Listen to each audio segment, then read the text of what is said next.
Assalamualaikum warahmatullahi wabarakatuh. Perkenalkan, nama saya Feharma Fatira, NIM 170141331. Saya dari PGSD kelas 6D. Assalamualaikum warahmatullahi wabarakatuh. Perkenalkan, nama saya Salvira Gustiarti, kelas 6D, Prodi PGSD NIM 170141349. Kami dari kelompok 5, kami akan menjelaskan mengenai peran manajemen kesiswaan dalam proses pembelajaran daring pada masa COVID-19 ini. Sebelum kami menjelaskan mengenai peran manajemen kesiswaan ini dalam proses pembelajaran daring, saya akan menjelaskan apa itu manajemen kesiswaan. Nah, manajemen kesiswaan itu merupakan proses pengurusan segala hal yang berkaitan dengan siswa, pembinaan sekolah, mulai dari penerimaan siswa, pembinaan siswa berada di sekolah, sampai dengan siswa menamatkan pendidikannya, mulai penciptaan suasana yang kondusif terhadap berlangsungnya proses belajar mengajar yang efektif. Di sini saya akan menjelaskan tentang peran manajemen kesiswaan dalam pelajaran daring. Berikut penjelasannya. Pembelajaran daring saat ini, pandemi COVID-19 telah merubah pembelajaran yang seharusnya dilakukan secara tatap muka harus dilakukan pembelajaran secara online atau daring. Sistem pembelajaran daring ini sangat tidak efektif karena banyak yang harus disiapkan agar proses pembelajaran daring ini berjalan dengan optimal. Misalnya jaringan internet yang harus memadai. Di sini pemerintah harus bekerja sama dengan swasta agar memfasilitasi jaringan dengan baik. Fasilitas internet juga tidaklah cukup untuk melakukan pembelajaran daring ini, namun SDM-nya juga yang harus berperan penting, seperti guru yang memberikan video pembelajaran yang mungkin dibutuhkan oleh peserta didik. Dalam manajemen kesiswaan ini, kedisiplinan itu paling penting karena kedisiplinan yang tinggi harus dilakukan agar mengoptimalisasikan pembelajaran daring berjalan dengan baik. Kedisiplinan ini sangat mutlak harus dilakukan, tidak hanya siswa saja tetapi juga SDM yang lain seperti guru dan yang lainnya. Untuk membentuk kedisiplinan ini sangatlah tidak mudah,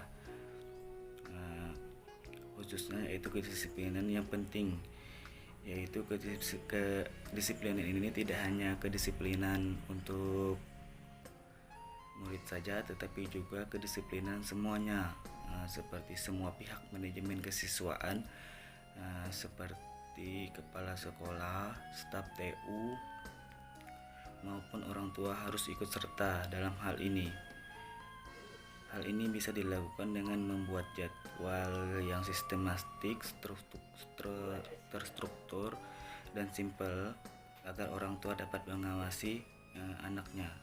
Jadi manajemen kesiswaan ini harus kedisiplinan yang tinggi, karena kalau tidak disiplin maka semuanya akan tidak berjalan dengan lancar. Sekian dari saya, mungkin teman saya akan melanjutkannya.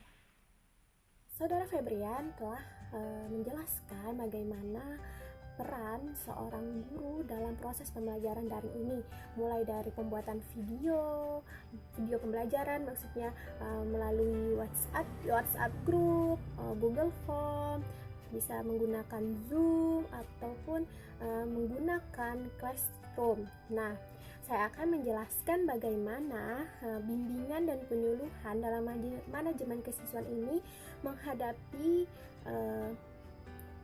proses pembelajaran daring ini di masa COVID-19 ini. Nah, saya akan menjelaskan mengenai pengertian bimbingan dan penyuluhan. Nah, bimbingan dan penyuluhan atau sering biasanya disebut dengan bimbingan dan konseling atau BK merupakan suatu layanan pendidikan yang disediakan di sekolah untuk menunjang keberhasilan seorang siswa. Layanan BK merupakan proses pemberian bantuan terhadap siswa melalui interaksi antar pribadi. Antara guru dengan siswanya agar perkembangannya optimal sehingga mereka bisa mengarahkan dirinya bertindak dan bersikap sesuai dengan tuntutan dan situasi lingkungannya, baik itu lingkungan sekolah, keluarga, maupun masyarakat. Nah, bimbingan dan konseling ini juga bisa digunakan antara guru dengan orang tua. Nah, untuk itu saya akan menjelaskan bagaimana sih peran manajemen ini dengan orang tua, bagaimana agar proses pembelajaran ini dapat berjalan dengan secara efektif dan juga efisien.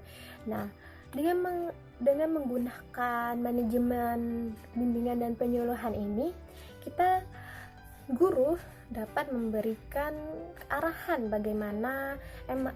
kepada orang tua bagaimana sih proses pembelajaran menggunakan daring ini, dijelaskan kepada orang tua melalui WhatsApp group. Nah, dijelaskan terlebih dahulu bagaimana proses pembelajarannya, lalu diberikan penguatan kepada orang tuanya, kepada siswanya. Nah, setelah itu guru dapat mengirimkan video pembelajaran. Nah, setelah mengirimkan video pembelajaran, guru dapat menjelaskan bagaimana step by stepnya setelah proses pembelajaran itu, bagaimana mengerjakan soal, bagaimana menjawab pertanyaan. Nah, jika telah selesai, guru dapat bertanya apakah orang tua mengalami kesulitan dalam proses pembelajaran daring ini.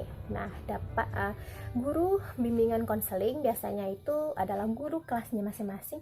Nah, mereka dapat sharing antara guru dengan orang tuanya apa yang menjadi kendala, bagaimana proses pembuatan video untuk anak muridnya, untuk anak-anaknya bagaimana sih.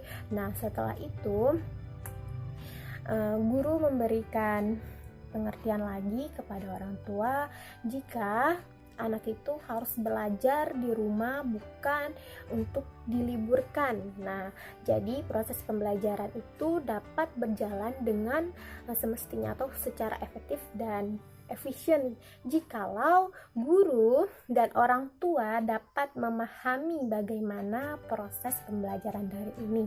Baiklah, sekian dari saya. Baik, selanjutnya Saudari Salvira akan menjelaskan bagaimana sih dampak positif dan negatif proses pembelajaran daring ini. Terima kasih. Di sini saya akan menjelaskan tentang dampak negatif dan positif yang terjadi dalam proses pembelajaran jarak jauh atau pembelajaran secara online.